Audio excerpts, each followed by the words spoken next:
Islamic স্থাপত্যের অপরূপ দর্শন পেতে হলে আপনাকে অবশ্যই চলে আসতে হবে হুগলির ইমামবাড়াতে, যার প্রবেশ মূল্য মাত্র 20 টাকা। কলকাতার কাছে হুগলি জেলাতে অবস্থিত এই ইমামবাড়াটিতে আপনাকে আসতে হলে প্রথমে নামতে হবে ব্যান্ডেল স্টেশন অথবা হুগলিঘাট স্টেশনে। ব্যান্ডেল স্টেশনে নামলে অটো ধরে প্রথমে ব্যান্ডেল চার্চ ঘুরে তারপর এখানে আসতে পারেন।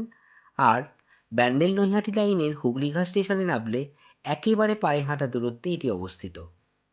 ইমামবাড়া হলো একটি পবিত্র মিলনক্ষেত্র, যেখানে ইমাম হোসেনের আত্মবলিদানকে স্মরণ করা হয়।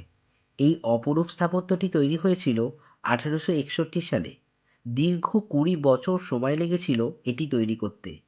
হাজী মোহাম্মদ মহসিনের ফান্ড থেকে এটি তৈরি হয়। এখানে একটি প্রার্থনা গৃহ আছে, যেখানে ক্যামেরা নট অ্যালাউ। প্রার্থনা গৃহের মধ্যে অনেক সুন্দর সুন্দর ঝাড়বাতি আছে।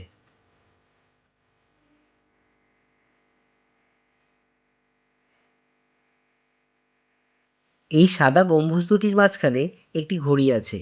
মীর কেরামত আলী বিলেত থেকে এটি কিনে এনেছিলেন। ঘড়িটিতে সপ্তাহে একবার দম দিতে হয়।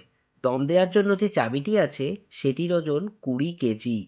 এছাড়া 3টি ঘন্টা আছে, যাদের ওজন 80, 40 ও 30 মণ। মাঝারি ও ছোট ঘন্টাটি প্রতি 15 মিনিটে একবার বাজে, আর বড় ঘন্টাটি 1 ঘন্টা অন্তর বাজে।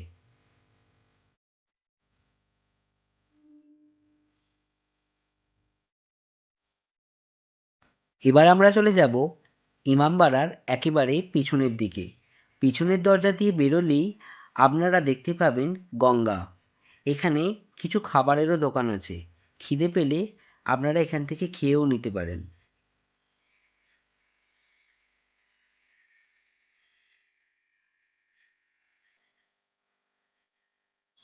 এখানে একটি সূর্য ঘড়িও আছে। সূর্যের ছায়া দেখে এই ঘড়ি থেকে সময় জানা যায়।